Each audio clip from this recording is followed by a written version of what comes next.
January 1943.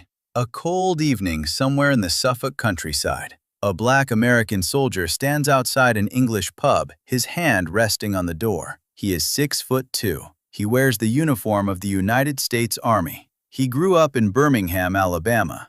He has walked past this pub every single day for 3 weeks, and every single day he has kept walking. Tonight, something is different. Tonight, he is going to push that door open and step inside and find out what happens to a black man who enters a room full of white strangers uninvited. Where he comes from, the answer to that question involves a jail cell, a hospital bed, or a shallow grave. But what actually happened when he opened that door would alter the course of his life, and the chain of events it was part of would end 5 months later with gunfire on a street in Lancashire, a soldier bleeding out on the pavement, and a court-martial that shook the United States Army to its foundations. But we are getting ahead of ourselves. To understand what happened in that pub and what happened afterward, you need to understand two countries separated by an ocean and divided by something far deeper than water. You need to understand what the American military carried with it when it crossed the Atlantic, and you need to understand why Britain looked at what they had brought and said no. By 1942, Britain had been fighting for 3 years. The nation was exhausted, rationed, bombed. Cities had been gutted, families had been shattered, but the country had not broken. And part of the reason it had not broken was that it had drawn strength from every corner of its empire. Jamaicans served alongside Scots, Indians fought beside Australians, West Africans, Canadians, New Zealanders, men from a dozen nations wearing a dozen different uniforms, all working toward the same end. In wartime Britain, if you wore an Allied uniform, you belonged. Nobody had written this down as a policy. It was simply the way things functioned, and most British civilians had never stopped to think about it because there was nothing to think about. A soldier was a soldier. So when hundreds of thousands of black American troops began arriving in 1942 and 1943, stationed in towns and villages across the country, most British people had no framework for what the Americans were about to demand of them. These were men in uniform. They were far from home. They were here to help win a war. What possible complication could there be? The complication was called Jim Crow, and the United States Army intended to bring every piece of it across the Atlantic. The American military in 1943 was a fully segregated institution. Black soldiers served in separate units, commanded by white officers. They were assigned separate duties, housed in separate quarters, kept apart from white troops during their off hours. The official justification was preventing friction. The real reason was simpler and uglier. White soldiers, particularly those from the American South, had made it clear they would not share a table, a bar, or a barracks with black men. The Army had decided to accommodate that demand rather than challenge it. And now, on British soil, they expected British civilians to do the same. Military police were dispatched into pubs. Landlords received instructions to designate separate evenings for black and white soldiers. Some establishments were told to refuse service to black troops entirely. The American command structure was methodically attempting to transplant the entire machinery of racial segregation into the English countryside. What happened next is something the Americans clearly did not anticipate. The resistance was not coordinated. There were no meetings, no petitions, no organized campaign. It was simply individual people in individual pubs making individual decisions about what they were willing to tolerate in their own establishments. A pub owner in Suffolk informed an American captain that his establishment had been serving soldiers of every kind for 5 centuries and had managed just fine.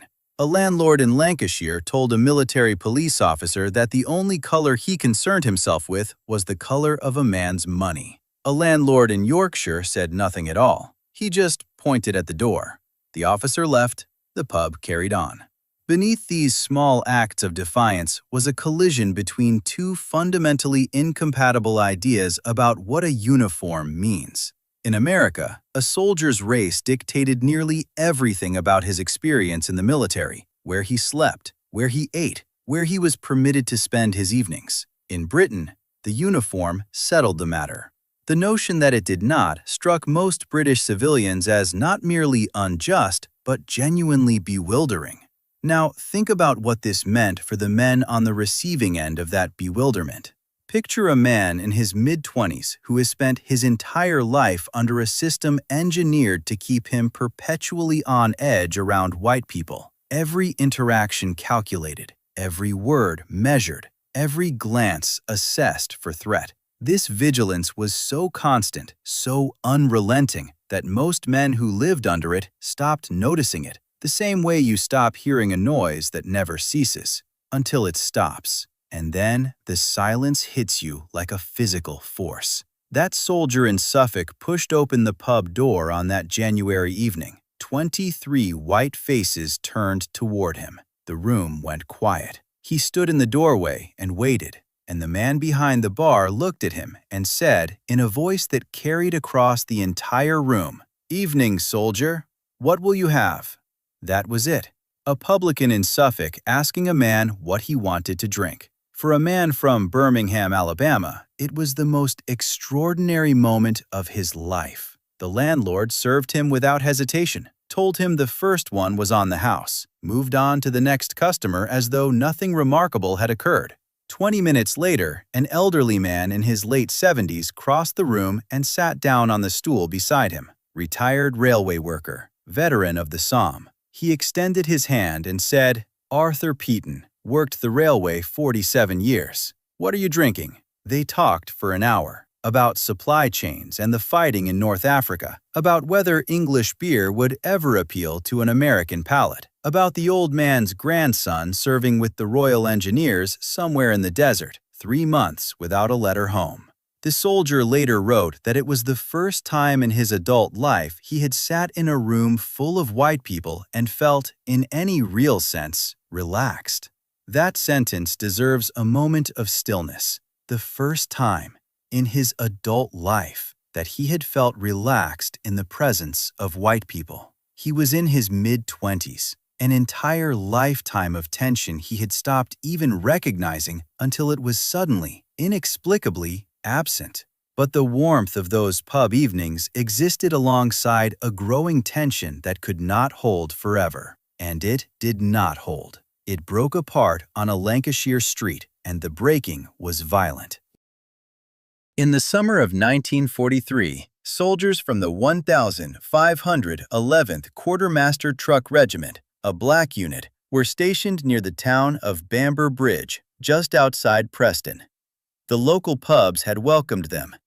Over weeks, genuine familiarity had taken root. The soldiers had their regular seats. Conversations picked up where they had left off the night before. The townspeople knew these men by name. Then the American command ordered the landlords to enforce segregation. The pub owners of Bamber Bridge talked it over among themselves, and then they responded in the most devastating way imaginable. They put signs in their windows. Every pub in town displayed the same message: "Black troops only." If the Americans wanted segregated drinking establishments, they could have them, but they were going to work in reverse. The white soldiers could find somewhere else. The town had made its choice. For several weeks, an uneasy quiet held. The black soldiers drank in the pubs. The white military police kept their distance. The town carried on. Then came the night of June 24, 1943. A military police officer entered one of the pubs and confronted a black soldier named Private Eugene Doricott over a minor uniform infraction. Doricott had been drinking. Words escalated. The MP grabbed for Doricott. Doricott pulled away. Other soldiers intervened. The landlord shouted. And then, what had been an argument between two men inside a pub erupted onto the street. More military police arrived. More soldiers spilled out of the doorway. Someone in the darkness drew a weapon. The shooting lasted less than 60 seconds. When the firing stopped, Private William Crossland lay on the street, struck by military police gunfire. He was 22 years old. He died that night. Dozens of other soldiers were wounded. Nearly 200 black troops were confined to their barracks. 32 men were charged with mutiny. Several were convicted and sentenced to hard labor, though most of those sentences were later reduced after pressure from the NAACP and from the British press, which reported the entire affair with unconcealed fury. The Army's investigation examined what the black soldiers had done. It did not ask why. It did not consider what months of enforced humiliation and systematic harassment do to men who have been told they are fighting for freedom. It did not question whether a military that treated its own soldiers as lesser beings on foreign soil might be manufacturing exactly the kind of explosion that had just ripped through Bamber Bridge. The Army court-martialed the soldiers and moved on. Bamber Bridge did not move on. The town continued to welcome the black soldiers who remained. The bonds that had formed did not dissolve because the military wanted them dissolved. And the story did not stay in Lancashire. It traveled through the British press, through letters, through conversations in pubs and churches and factory floors. The Archbishop of Canterbury spoke publicly about what had happened. Members of Parliament raised questions. Ordinary citizens wrote letters of outrage. Britain had seen what the Americans had unleashed on a quiet street, and Britain had an opinion. The war ended in May 1945. The Americans went home, and the black soldiers who sailed back across the Atlantic carried something with them that had not existed before they left. Not an argument, not a theory, a fact proven by their own experience. They had lived in a place where the rules they had grown up with simply did not exist, where strangers had sat beside them and spoken to them as equals, where white civilians had stood up for them against white soldiers, not out of any ideology, but out of a plain conviction that bullying is bullying, and decent people do not tolerate it. These men knew, with the certainty that only lived experience provides, that segregation was not natural. It was not inevitable. It was not woven into human nature. It was a choice. One society had made that choice, and another society had looked at it and refused it without much deliberation at all. That knowledge, carried home by hundreds of thousands of returning veterans, fed directly into the movement that would reshape America over the following 2 decades. Men who could not be told that change was impossible because they had already lived inside the change. The pub still stands. The Hob Inn on Station Road, Bamber Bridge, a brick building with a sign above the door. If you passed it on an ordinary afternoon, you would see nothing unusual. But once a year, in late June, people gather outside. Veterans groups, historians, members of the public who have read this story and felt compelled to stand where it happened. There are speeches. There is silence. There is a plaque on the wall. And Private William Crossland's name is spoken aloud so that a 22-year-old man who bled out on a Lancashire pavement, thousands of miles from home, in a country that had welcomed him, is not forgotten. This is a story about ordinary people making an extraordinary decision and holding to it when it cost them something. Farmers and railway workers and publicans and factory women who looked at a man in an Allied uniform and saw exactly that, a man in a uniform, and who refused, with a stubbornness that still resonates, to be told otherwise. The black soldiers who experienced that carried it home with them and used it to help change a nation.